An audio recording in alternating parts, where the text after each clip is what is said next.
વર્ણિવેશ રમણીય દર્શનમ મંદહાસ રુચિરાનનંબુજમ પૂજિતમ સુરનરોત્તમૈર્મુદા ધર્મનંદન મહં વિચિંતયે ગુરુર્બ્રહ્મા ગુરુર્વિષ્ણુ ગુરુર્દેવો મહેશ્વર ગુરુઃ સાક્ષાત પરમ બ્રહ્મ તસ્મૈ શ્રી ગુરુવે નમઃ. ઓમ અવતારિણી શ્રી સ્વામિનારાયણાય નમો નમઃ. શ્રી ઘનશ્યામાય નીલકંઠાય સહજાનંદાય ચ નમો નમઃ. હરે કૃષ્ણાય પરમ બ્રહ્મણે ચ નમો નમઃ. શ્રી સદ્ગુરુ ચરણકમલેભ્યો નમો નમઃ. બોલો શ્રી સ્વામિનારાયણ ભગવાનની જય. શ્રી ઠાકોરજી મહારાજની જય. શ્રી હરિકૃષ્ણ મહારાજની જય. શ્રી ઘનશ્યામ મહારાજની જય. શ્રી સદ્ગુરુદેવની જય. શ્રી 500 પરમહંસની જય.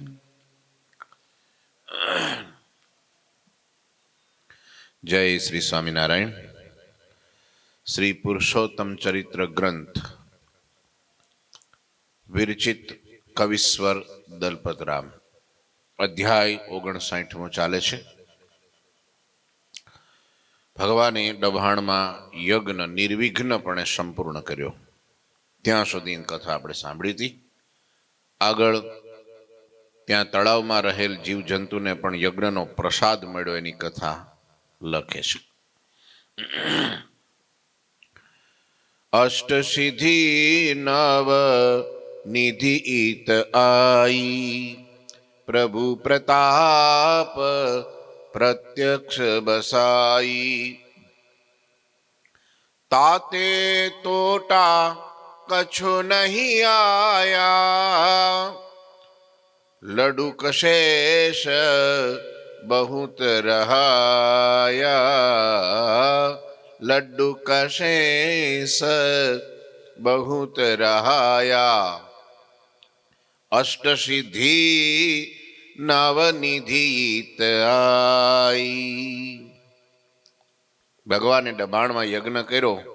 આપ પ્રભુના પ્રતાપથી અષ્ટ સિદ્ધિ અને નવનિધિ અહીંયા આવીને પ્રત્યક્ષ રહી હતી. પછી યજ્ઞ જેવો તેવો થાય પછી અષ્ટ સિદ્ધિ નવનિધિ ખડે પગે હાજર સેવામાં હોય ને શું કમી હોય. એટલે જ આ યજ્ઞમાં કોઈ પણ વસ્તુની તાણ પડી નહીં. ગમે એટલા માણસો આવે ને ગમે એટલું જમી જાય ને તાણ ન પડે. સીધું પાણી, આ તે બીજું તેલ ઘી ગોળ ખાંડ મસાલા પાણી, કાંઈ તાણ ન પડે. આપણો ઉત્સવ થયો લોયાધામનો, યજ્ઞ થયો અને એટલું હજારોની સંખ્યામાં માણસો ઉમટી પડ્યું. ધાર્યા કરતાં ડબલ કરતાં વધારે માણસો આવ્યું, પણ તોય ક્યાંય કમી નહીં. 11 દિવસનો ઉત્સવ, 11 દિવસનું મેનુ અલગ અલગ હતું. અને સારામાં સારું બધાને જે વીઆઈપીમાં હોય એ જ અહીંયા જનરલમાં હોય. 7 પ્રકારના તો રસોડા કર્યા હતા. ડોમ અલગ અલગ બધાય. અહીંયા દરબારો, અહીંયા ભરવાડો, અહીંયા ગામડાના લોકો, અહીંયા શહેરના લોકો, અહીંયા આ જિલ્લાના લોકો, અહીંયા અમેરિકાના લોકો, એમ લ્યો આ વ્યવસ્થા.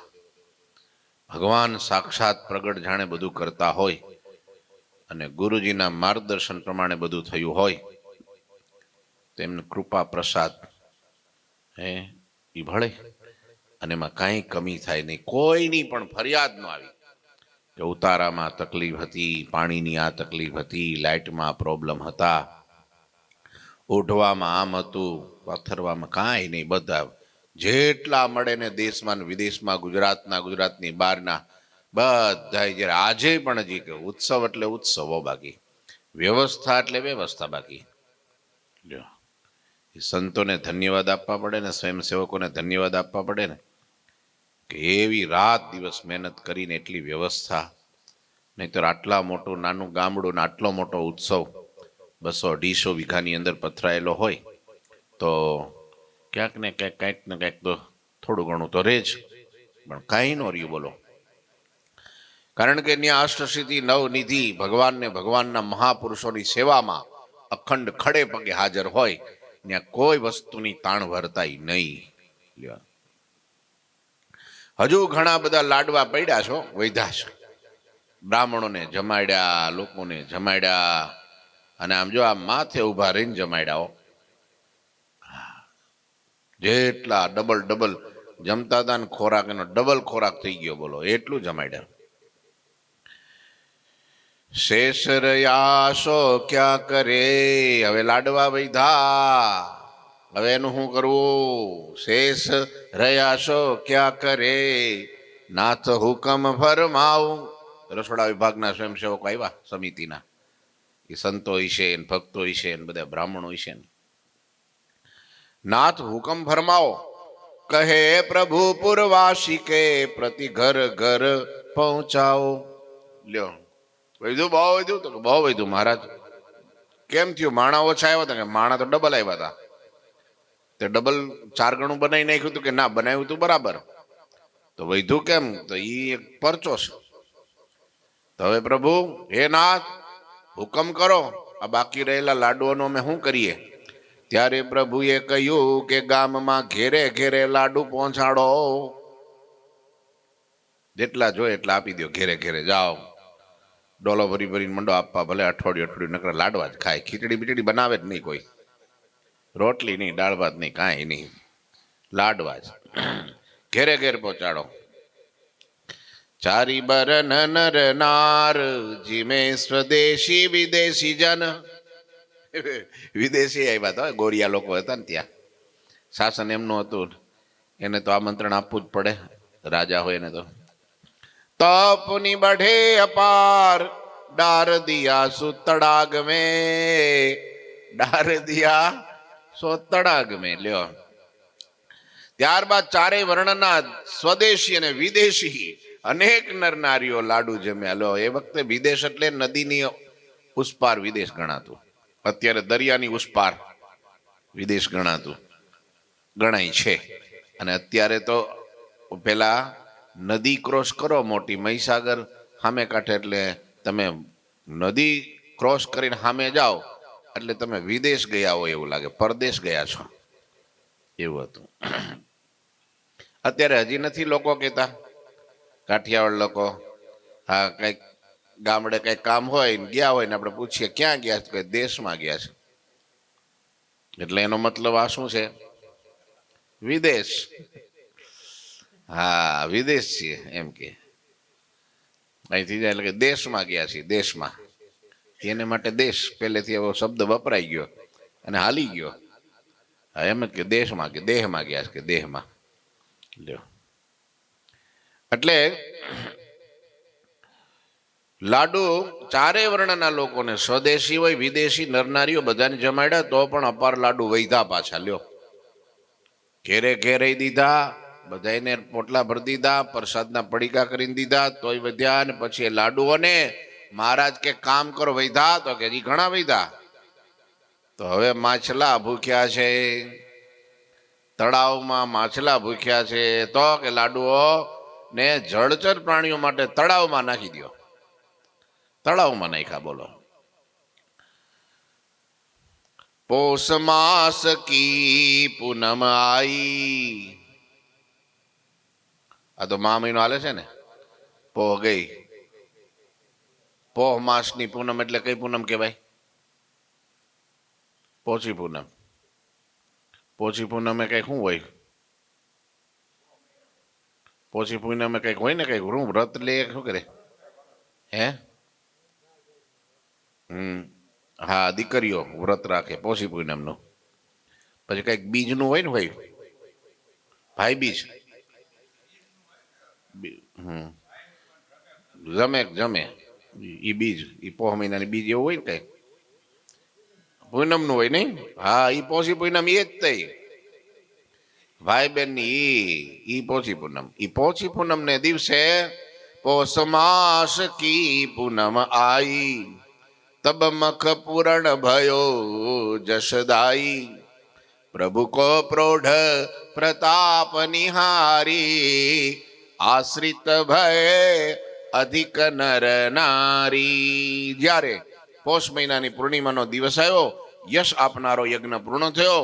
આ રીતે પ્રગટ પ્રભુનો પ્રૌઢ પ્રતાપ જોઈને ઘણા બધા નરનારીઓ શ્રી હરિના આશ્રિત થયા. જો આ ફળ સાચું. યજ્ઞ કરીએ, ઉત્સવ કરીએ, શાકોત્સવ કરીએ, સમજ્યા, સભાઓ કરીએ, વિચરણ કરીએ, એમાં જો સત્સંગી ન થાય તો બધું વ્યર્થ. હરિભગત થવા પડે. આપણે સદાવ્રત ચલાવીએ, સમજ્યા, દાન દઈએ, બધું કરીએ, પણ 5 ભગવાનના ભગત ન થાય તો એને શું કરવાનું? ખાઈને છૂટા, ખાઈને છૂટા. તો એ તો હમનું નુકસાન કરે. શું કરે? હા, ઠીક છે, એની ભાવના છે, પણ આપણે એવી ભાવનાથી આપવું જોઈએ કે એને ભગવાનના, એમના હૃદયમાં ભગવાન વસે અને કંઈક સત્કર્મ કરે અને નિર્વ્યસની જીવન જીવે, મા બાપની સેવા કરે, એક સારો એવો આદર્શ વ્યક્તિ બને. એના માટેની બધી સંતો ભક્તો મહેનત કરતા હોય છે. મહારાજ પણ આવો ઉત્સવ કરતા હતા કે એવા મુમુક્ષુ જીવો આવે અને અમને ઓળખે, અમારા સાધુનો સમાગમ કરે, અમારા દર્શન કરે અને પુણ્યનું ભાથું ભરે અને અંતે ભગવાનના ધામમાં જાય. શુદ્ધ કરવા જીવને, પંચવર્તમાન યુક્ત કરવા જીવને સદુપદેશ આપીને ઉત્સવના માધ્યમથી ભેગા થાય એટલે પછી ભગવાન ઉપદેશ આપે, સારી વાતો કરે. એમાં કોકને અડી જાય અને ઘણા બખ્તર પહેરીને બેઠા હોય તો નોય અડે. હા, બખ્તર એક દાદા કથામાં થોડા મોડા આવ્યા. તમારી વાત નથી કરતો છગન બાપા. હા, તો એક દાખલો દઉં છું. હા, મોડા આવ્યા એટલે સ્વામીએ પૂછ્યું, કેમ આજ કથામાં મોડા આવ્યા? તો કે જાવા દો ને સ્વામી, વાત કરા જેવી નથી. પણ કયો તો ખરા શું છે? કે છોકરાનો છોકરો નાનો છે ને, કે હા, એને વેન કર્યું. શું? કે મારે મંદિરે કથામાં આવવું છે. કે તો બહુ સારી વાત કહેવાય ને. કથામાં છોકરા આવે, બેહે, ગમે, એનામાં સંસ્કાર રેડાય, બહુ સારું કહેવાય ને. કરે ના રે ના, એને લવાતો હોય છે. કે સ્વામી કે કેમ એમ? તો કે ઈ કથામાં બેહેન તમારી આ બધી સાર ધાર બધી વાતો, વૈરાગની વાતો એના હૃદયને અડી જાય તો એ અમારો મટી જાય ને તમારો થઈ જાય. અમારે તો નુકસાન ને. માટેથી એને ન લવાય. એનું કુણ કાકડી જેવું હૃદય હોય. શું કે? હા, કુણી કાકડી જેવું હૃદય હોય. તરત તમારી વાત અસર થઈ જાય. તમારા આ બાણ જેવા વચન છે ને, એ લાગી જાય, એનું હૃદય વિંધાઈ જાય. હા, વૈરાગ થઈ જાય તો પછી અમારે નુકસાન જાય. લ્યો, તે પછી સ્વામીએ કીધું કે તમે આ 5-10 વર્ષથી કથા સાંભળો છો, તે તમારું હૃદય નથી વિંધાઈ જતું? તમને આ અસર કઈ નથી કરતું? તમને વૈરાગ નથી થતો? તારી ભાઈ શું કે ખબર દાદા? ઈ કે સ્વામી, હું તો છે ને બખ્તર પહેરીને બેઠો છું. હા, તમારી વાતો છે ને ઉછળીને પાછી તમારી પાસે જ આવે. મારા મંદર જાય જ નહીં. એવું ગમે એવી ગોળી મારો ને તમે, ગમે એવું તીર મારો ને, ગમે એવો ભાલો મારો ને, મારા હૃદયમાં એ વાત જાય જ નહીં, ઉછળીને પાછી. એવી ગમે એટલી કથા સાંભળીએ તોય પણ કાંઈ શું સમાસ થાય? એવું નહીં. આ કથા મારા માટે છે. અને ભગવાન પણ એટલે કહેતા કે આ બધાએ ગ્રહણ કરવા જેવી કથા છે. આ ઉત્સવ કરવા પાછળનું કારણ છે કે 5 જીવને ગુણ આવી જાય કે આ સાધુ બહુ સારા છે, ભક્તો બહુ સારા છે, ભગવાન બહુ મોટા છે, એવો ગુણ આવી જાય તો ધીરે ધીરે સત્સંગને માર્ગે ચડી જાય. હા, પણ એ કથા વાર્તા સાંભળ્યા વગર ક્યારે પંચર પડે, એક્સિડન્ટ થાય, કાંઈ ખબર પડે નહીં. એટલે મહારાજના બધા આશ્રિતો થયા. દિવ્ય ચરિત્ર અલૌકિક દેખ્યા, તાતે પુરુષોત્તમ પ્રભુ લેખ્યા. આસુર જરત કરત નિંદાઈ, પુનિ રવિ ઉદિત ન રહે છુપાઈ. પુનિ રવિ ઉદિત ન રહે છુપાઈ. અનેક જીવોએ શ્રી હરિના આવા દિવ્ય અને અલૌકિક ચરિત્રો નજરે જોયા હો. નજર ભગવાનને ભાળ્યા હો. નાથ નિરખ્યા છે. હા, નાથ નિરખ્યા છે. એમણે શ્રી હરિને સાક્ષાત પુરુષોત્તમ પ્રભુ જાણી લીધા. હા હા, આવી લીલા, આવી રીતના હોટી ઓડાડે ને આખા ખાલી કુંડલા ઘીના ભરી દે તો ભગવાન કરી શકે. અષ્ટ સિદ્ધિ અને નવનિધિ વર્ષી જાય એ તો ભગવાન કરી શકે ભાઈ. આટલો મોટો ઉત્સવ, લાખો માણસો, આ વિરોધના વાવાઝોડામાં આવો ઉત્સવ કરવો એ તો પ્રભુનો પ્રગટ પરચો કહેવાય. વાહ, સાક્ષાત પુરુષોત્તમ પ્રભુ જાણ્યા. જોકે ઘણા આસુરી લોકો શ્રી હરિની કીર્તિ સાંભળીને બળી મરતા પાછા હો, એવાય હતા. હા, બળી મરે. જવાસો હોય ને, જવાસો, હા, ઈ છે ને, જેમ વરસાદ પડે મુકાય. આખી પૃથ્વીની બધી વનસ્પતિ લીલી સમ થાય, પણ વરસાદ પડે અને જવાસો નામની વનસ્પતિ સુકાઈ જાય. એમ દુનિયાના, પૃથ્વીના બધાય માણસો રાજી થાય સારું કામ જોઈ, પણ અમુક જવાસા જેવા હોય એ સુકાઈ જાય. હા, અમુક તમને ખબર, સૂર્ય ઉગે ને એટલે પશુ પંખી પ્રાણી બધા ગેલમાં આવી જાય. બધાને મજા આવે. પણ એક ઘુવડ નામનું પ્રાણી હે, પક્ષી, એ સૂરજ ઉગે ને આંધળો થાય, બખોલમાં કરી જાય. એને પૂછે કઈ સૂરજ ઉગ્યો, બહાર નીકળી તો કે સૂરજ નામની વસ્તુ જ નથી, કે સૂરજ છે જ નહીં, કે ઈ રાતે જ ઘુવડ ક્યારે બહાર નીકળે? રાતે જ બહાર નીકળે. બોલો. હા, ચીચિયારી કરે એકલું. એને અંધારું જ ગમે, એને અંજવાળું ન ગમે. એમાં આસુરી જીવ હોય એને બુરાઈ જ ગમે, નિંદા ટીકા જ ગમે, અદેખાય જ ગમે, કોઈનું હારું જોઈ ન શકે. હા, એવા આસુરી તત્વો અમુક હતા, એ બળી મરતા અને નિંદાય કરતા. પરંતુ સૂર્ય ઉદય થાય તે ક્યારેય છુપો રહેતો નથી. ગમે એમ છાબડે કરીને કે ટોપલે કરીને કે ગમે સાધન લઈને સૂર્યને તમે આમ આડો દી દો તો કઈ સૂર્યનો પ્રકાશ થોડો હસતો રે? અને સૂર્ય ઉગે એટલે અંધારું જાય ને જાય, આમ નો જાય. બે ભાઈઓ હતા, તે બે બેઠા બેઠા વાતો કરતા હતા કે આ અંધારું હાંજ પડે અને અંધારું આપણા ઘરમાં ઘરી જાય એ આપણને પોહાય નહીં. તો બીજો કે હા, વાત તારી સાચી છે. અંધારું આપણા ઘરમાં આપણને પૂછ્યા વગર ઘરી જાય, એ તો અંધારાને પછી આપણે લાકડી મારવું પડે ને. તો કે શું કરશું? તો કે આજ આવવા દો, દરવાજે ઉભા રહીએ આમ ડેલે.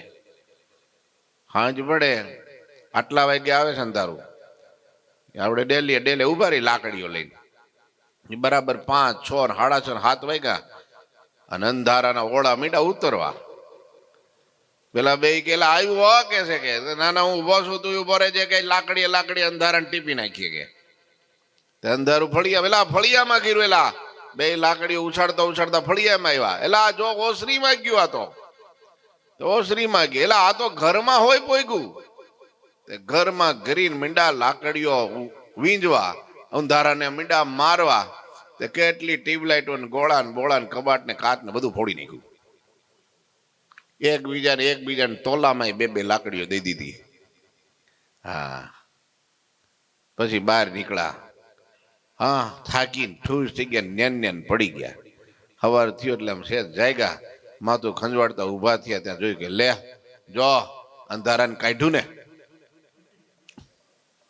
ગમે એમ કર્યું, કાઢ્યું ને કે આમ જોઈએ તારે કે તોય મૂર્ખ એમ સમજતા નથી કે પેલો સૂરજ ઉગ્યો ત્યારે અંધારું ગયું, બાકી તોલા તોડવાથી કઈ અંધારું જાય નહીં. લ્યો આમ થાય તારે. એમ સૂર્ય ઉગે ત્યારે ક્યારેય છુપો રે નહીં ભાઈ. એમ ભગવાનના મહાપુરુષો ધરતી ઉપર પ્રગટ થાય એટલે અચતા ન રે. લાખો જીવો એના તરફ ખેંચાય. પણ હવે આસુરી જીવ હોય એ પછી નિંદા કરી કરીને મરી જાય, ઊંધે માથે થઈ જાય અને નરક સુધી વયો જાય તો એનું કઈ હાલે. અને ન્યા જ જાય. નિંદા કરે એનો ક્યાં જ બાસ હોય. જે નિંદા કરે ને, એક બહુ નગર શેઠ મોટો, સાંભળજો. પછી એને થયું કે બ્રાહ્મણોને આપણે જમાડવા છે, પવિત્ર બ્રાહ્મણોને ભાવના એની હારી.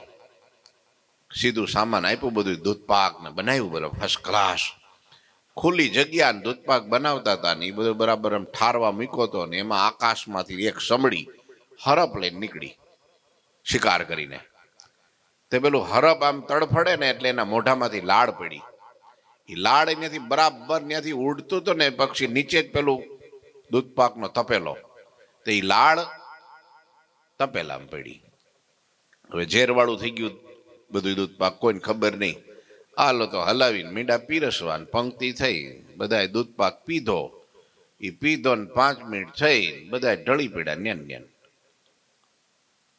હાય હાય દેકારો થઈ ગયો. અરર એ કહે આટલા બ્રાહ્મણો મરી ગયા કે ખાધું કઈક બનાવવામાં કઈ ગમે તે થયું, મર્યા. પણ પછી ઉપર ચિત્રકેતુએ કીધું કે મહારાજ, યમરાજને કીધું મહારાજ આ બ્રાહ્મણો મર્યા છે કે અને આ બ્રહ્મ હત્યા થઈ છે, તો આ બ્રહ્મ હત્યાનું પાપ કોને માથે નાખવું? તો કે સમળી ઉપર. કે સમળી ઉપર ન નખાય. કેમ કે સમળી છે ને એ તો એનો શિકાર લઈને જાતી હતી, એનું તો એ ખાદ્ય હતું, એનો કઈ દોષ ન કહેવાય. એને તો એ શિકાર મળ્યો ને ઉડતી એને ઘેર જાતી હતી. તો કે હરપના મોઢામાંથી પડી તો હરપ માથે નાખો. તો કે ના ભાઈ ના, હરપ ઉપર, હરપને ક્યાં ખબર છે નીચે દૂધપાક છે, એના દૂધપાક બ્રાહ્મણો પીવાના છે, એ મરશે. એ તો એ છોડાવવા માટે મોઢું ખુલ્લું રાખીને આમ તડફડતો હતો, મોઢામાંથી લાળ પડી ગઈ અજાણતા, એમાં પડી. એમાં હરપનો કઈ દોષ નથી. તો કે તો ભાઈ નગર શેઠે આમંત્રણ દીધું તો એને માથે નાખો. બ્રહ્મ હત્યા કોકને માથે નાખો કે આ લખવી પડશે ને. ત્યારે કે ના, એના માથે ન નખાય. તો એના માથે નાખીએ તો એ તો એને બિચારાએ સાચા ભાવથી બધાને તેડ્યા પુણ્ય માટે. એ તો સારો ભગત છે. બ્રાહ્મણો જમે તો કઈક પુણ્ય થાય ને મારે ઉપર ભગવાન રાજી થાય. એને તો હારા ભાવથી, એને કઈ થોડી સંભળીને ત્યાંથી ઉડાડી છે ને હરપને ત્યાં અંદર ઝેર નાખવાનું કીધું છે. એ તો નિર્દોષ છે. હવે આ બ્રહ્મ હત્યા કોના માથે નાખવી? યમરાજ કે થોડી વાર સાઈડમાં કાગળિયું મૂકી રાખો, હમણાં ગરાક આવી જાય. સાંભળજો. તે પછી બ્રાહ્મણોની ઉત્તર ક્રિયા બધી જે કઈ અગ્નિ સંસ્કાર માટે તૈયારી કરી, ચિત્તાઓ ખડકીને બધાના શબ મૂક્યા અને આખું ગામ ભેગું થયું હો એની અગ્નિ સંસ્કારમાં. બધા અગ્નિ સંસ્કાર આ બાજુ ચિત્તા હળગે છે ને એમાં 5-10 જણા ટોળું વળીને બેઠા હતા ને વાતો શું કરતા હતા. જોયું આ બ્રાહ્મણો કેમ મર્યા? એ તમને ખબર છે કે કેમ મર્યા? કે તો એક જણો કે એ આ બધું પ્લાનિંગ થી થયું હોય, બધું એમને થોડું આમ તરત થઈ જાય બધું. આ નગર શેઠના મેલી મુરાદ, એને અચાનક આ બધાને આમંત્રણ આપ્યું મારી નાખવાની દાનત, અને પછી એને ઝેરબેર ભેળવી દીધું છે, એમાં મર્યા. પોતે બહુ મોટો દાનવીરનો દીકરો ને પુણ્યનો કમાવાનો દીકરો થયો, તે આને બધાને ભેગા થઈને માર નાખ્યા. કે આ છે ને આનું નગર શેઠનું જ આ બધું કાવતરું હોય, બીજું શું હોય ત્યાં. આવે આમ કરી નગર શેઠ ઉપર નિંદા ટીકા મીંડા કરવા. અને તરત યમરાજે કીધું, હે ચિત્રકેતુ, હા ઉપાડો કલમ. કોના માથે નાખું મહારાજ?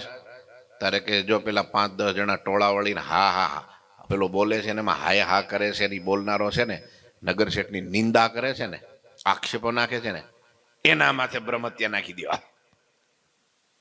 બોલો, નહીં લેવા નહીં દેવા, નથી એને જમાડ્યા, નથી આમંત્રણ દીધું, નથી કાંઈ કર્યું, અને તોય માથે હું લીધું?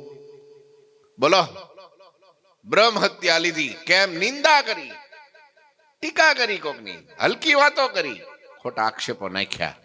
બ્રહ્મહત્યારો છે.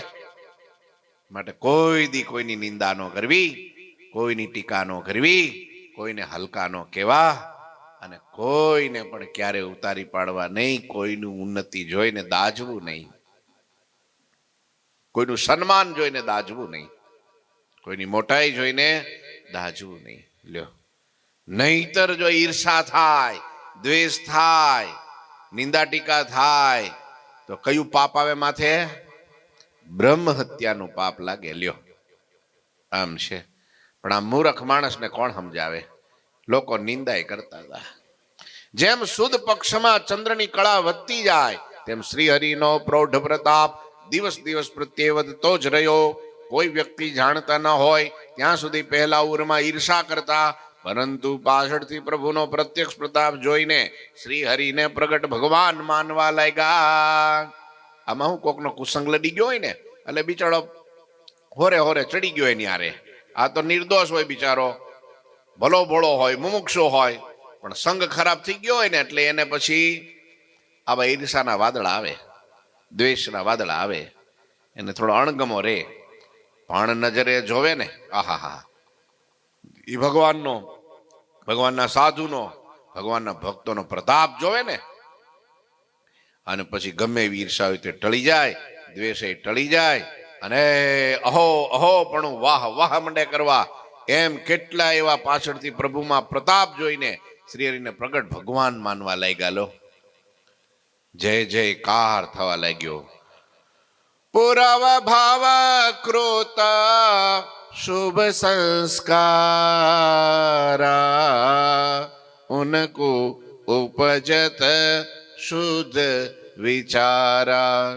કહા અપંડિત पंडित शाने पुरवकृत बिन प्रगट न जाने. શું લખે છે?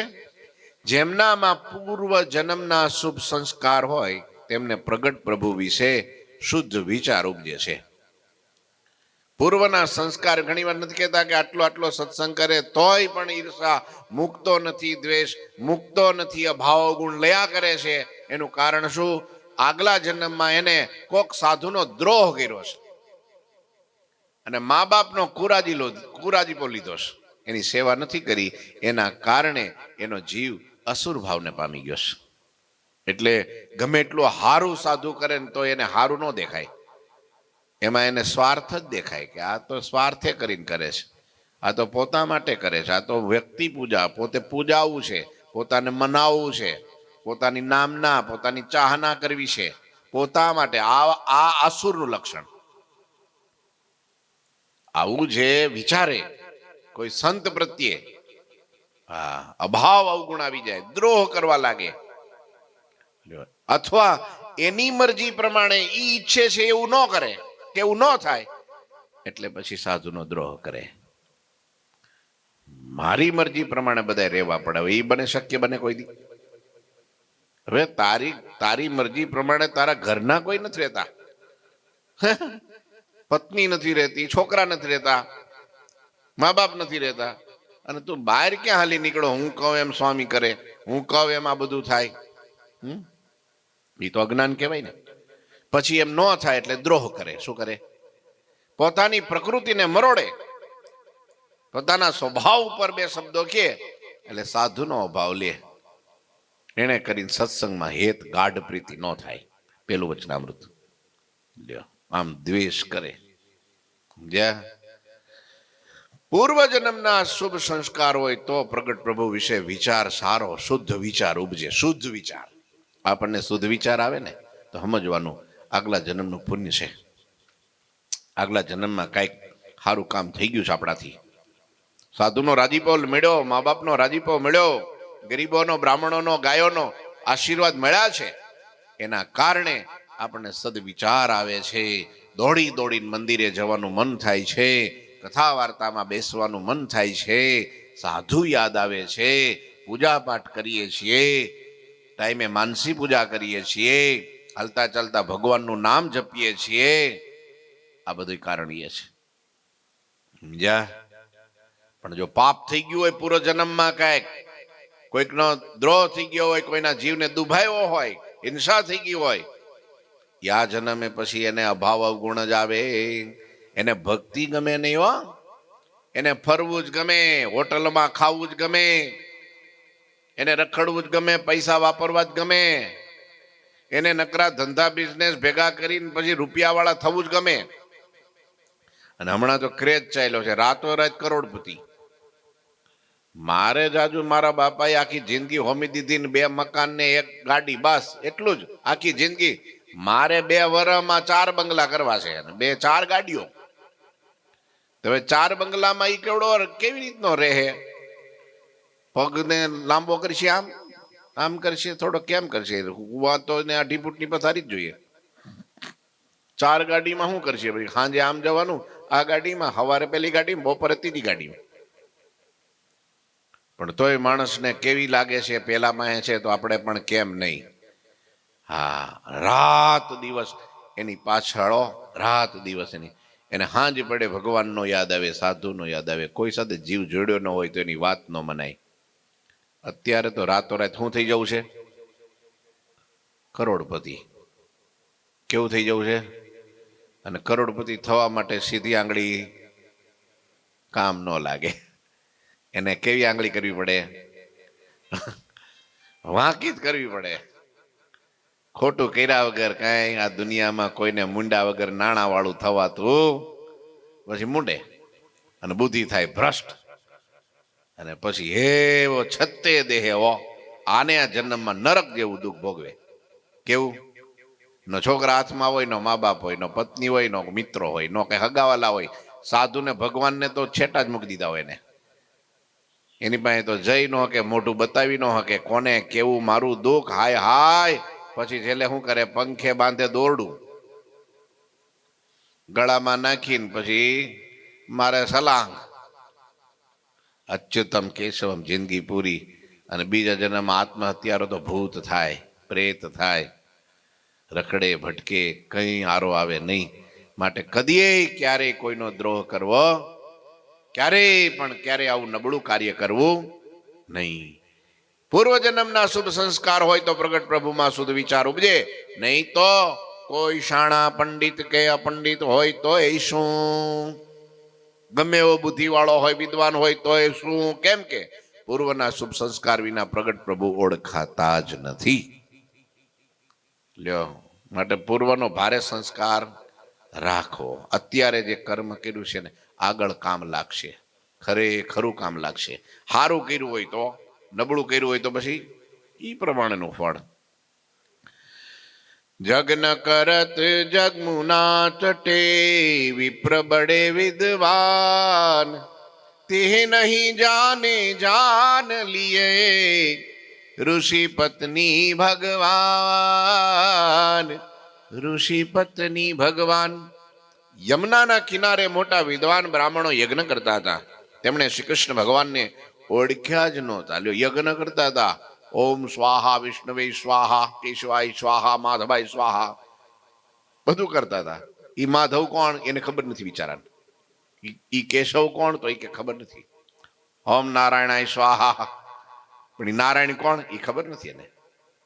દાઢીએ વધારી, જટાએ વધારી, પોતળી પહેરી લીધી, યજ્ઞમાં બેહી ગયા, 3 ટાઈમ જમનામાં નાઈ ધુબાકા દે. જનો એ પહેરી લીધી, તિલકે લગાડી દીધું, ચોટી રાખી દીધી, બધું કર્યું, પણ હું ભગવાન ખબર નથી બિચારાને. લ્યો, યમુનાના કિનારે વિદ્વાન બ્રાહ્મણો, આહા, તેમણે શ્રી કૃષ્ણ ભગવાનને ઓળખ્યા નહોતા, પરંતુ એમની પત્નીઓએ શ્રી કૃષ્ણને પ્રગટ ભગવાન જાણી લીધા. હા, પાછા ભગવાન સાક્ષાત યજ્ઞ કરતા હતા, ઘી યજ્ઞમાં હોમતા હતા, તલ જવ યજ્ઞમાં હોમતા હતા, સમિધો યજ્ઞમાં હોમતા હતા. એ જ ભગવાન માટે એના જ ગોવાળિયાઓ, એના મિત્રો, ઈ બ્રાહ્મણો પાસે જઈને કીધું કે ભાઈ અમારો ભગવાન, અમારો કૃષ્ણ કનૈયો ભૂખ્યો થયો છે, થોડુંક લાવો ને કંઈક જમવાનું હોય તો. ત્યાં તો આ યજ્ઞ કરતા કરતા યજ્ઞમાં પેલું હોમતા હોમતા પેલી દંડી હોય ને ઈ લઈને વાય ત્યાં બોલો તમારી જાતના ટાબરિયાઓ અહીં ક્યાં આવ્યા ભાગો અહીં વિઘન નાખવા આવ્યા અમારી યજ્ઞમાં ભગવાન સામે ચાલીને જમવાનું માગવા આવ્યા તો હું કેશ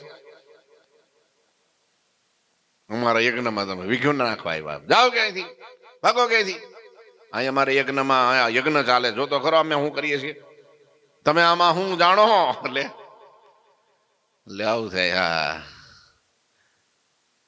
પેલું કે છે ને હે માનવ વિશ્વાસ કરી લે સમય બનીને સમજાવું છું આ દુનિયામાં અવતાર ધરીને હું આવું છું આવું છું લ્યો આ દુનિયામાં હું અવતાર ધરીને આવું છું ભિક્ષુક વેશ ધરું છું ત્યારે ઘર ઘર આંગણ આવું છું પણ રજા સિવાય અંદર નહીં આવો રજા સિવાય અંદર નહીં આવો વાંચીને વયો હું જાઉં છું હે માનવ વિશ્વાસ કરી લે ભગવાન કે હું ભિક્ષુકનું વેશ ધારણ કરી તારે આંગણે ભિક્ષા માંગવા આવું તારું કંઈક ગ્રહણ કરવા આવું તારો મોક્ષ કરવા આવું તારું મોક્ષનું દ્વાર ઉઘાડવા આવું ત્યારે આવડાએ હું બોર્ડ મારી દીધું હોય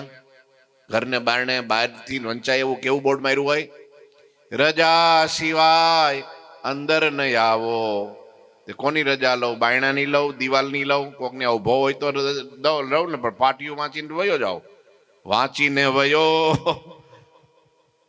વયો જાય પછી ભગવાન આવ્યો હોય તો એ વયો જાય હવે તો કેવા બોર્ડ મારે કૂતરાથી સાવધાન કૂતરા તો બિચારો હાવ ગાય જેવું બેઠું હોય કોનાથી સાવધાન રહેવાનું કૂતરાથી કે માલિકથી લ્યો આમ છે ભગવાન સામે આવ્યા માગવા માટે તો ઓળખી ન શકે લ્યો બલિરાજાને આંગણે ભગવાન ભિક્ષા માગવા આવ્યા બટુક વેશ ધારણ કરીને વામન અને ચાલુ યજ્ઞમાંથી બલિ ઉભો થઈને દોડતો ગયો માગો ભૂદેવ માગો પણ એના ગુરુ આ શિષ્ય ઓળખી ગયો ગુરુ નો ઓળખી ગયા બોલો શુક્રાચાર્ય હે બલિ ઉભો રે કે ઉભા હું રહેવાનું હવે તો કોઈ આંગણે આવે ને ભિક્ષા નો આપું તો હું દાનવીર લાજુ લ્યો હું લાજુ કે આપવા દો ગુરુ મહારાજ આડો હાથ નો દેતા કે ગુરુ મહારાજ ને જોયું કે આ બટુક બ્રહ્મચારી છે કોણ હા ત્યારે ખબર ઓહો આ તો વિરાટ વામન બનીને આવ્યો છે વિરાટ નારાયણ સાક્ષાત વામન બનીને આવ્યો છે કે લે ગંગાજળ હાથમાં કરી પ્રતિજ્ઞા હું માગું એ આપીશ માગો કે તમે માગો કે 3 ડગલા ધરતી દે કે કેટલી 3 ડગલા શુક્રાચાર્ય હવે તો વિશ્વાસ થઈ ગયો પાકો કે આ નારાયણ જ છે 3 ડગલામાં કોઈ દી બ્રાહ્મણ ને ધરો થાય નહીં આને થઈ ગયો આ નક્કી ઈ છે 3 ડગલામાં એલા રેવા દીજે કે દેતો નહીં કા કે 3 ડગલામાં તારું બધું ઉહડીને બધું લઈ લે તને હાવ નવરો કરી દે રોડપતિ અને તેથી બલિરાજાએ કીધું હું કયો છો ગુરુ મહારાજ તો કે હા કોણ છે આ નારાયણ સાક્ષાત વિરાટ પોતે પ્રભુ અને મારો પ્રભુ મારે આંગણે ભિક્ષુક થઈને આવ્યો હોય ને હું મારો એનો હાથ પાછો ઠેલું હા તો પતી ગયું ને અને કે માં ભરી લ્યો ડગલા 3 દીધું જાઓ આમ દીધું ઓળખી ગયો ઈ એક ડગલામાં હાથ પાતાળ વીંધી નાખ્યા ને એક ડગલામાં આસમાન ચીરીને ઠેઠ ક્યાં હાથ લોક ઉપરના લઈ લીધા 14 માળ 2 ડગલામાં અને ત્રીજું ડગલું બાકી રહી ગયું બોલ બલી ત્રીજું ડગલું ક્યાં મૂકો બલી કેડેથી વળી ગયો અને ભગવાનના ચરણમાં માથું મૂકી દીધું અને કીધું પ્રભુ હવે ત્રીજું ડગલું મારે માથે મૂકો હું તમને કૃષ્ણાર્પણમ ભગવાને ભુજાઓ પકડીને ઉભો કરીને ભેટી પડ્યા વાહ બલી માગ કે માગું હું પ્રભુ મારે રસાતળમાં જવાનું ને ત્યાં તમે મારે દરવાજે આમને ઉભા રહ્યો મારું ધ્યાન રાખવા ભારે કઈ રીતે તો ભારે માગી લીધું લ્યો હું નિત તમારા દર્શન કરું જાગું ને તમારા દર્શન થાય ભગવાન નાનો પડી ગયા બલીને વશ થઈ ગયા અહમ ભક્ત પરાધીન અને દરવાજે આજ પણ ભગવાન ઊભા છે. બોલો, આજ પણ હજી ઊભા છે રસાતળમાં, છે ને.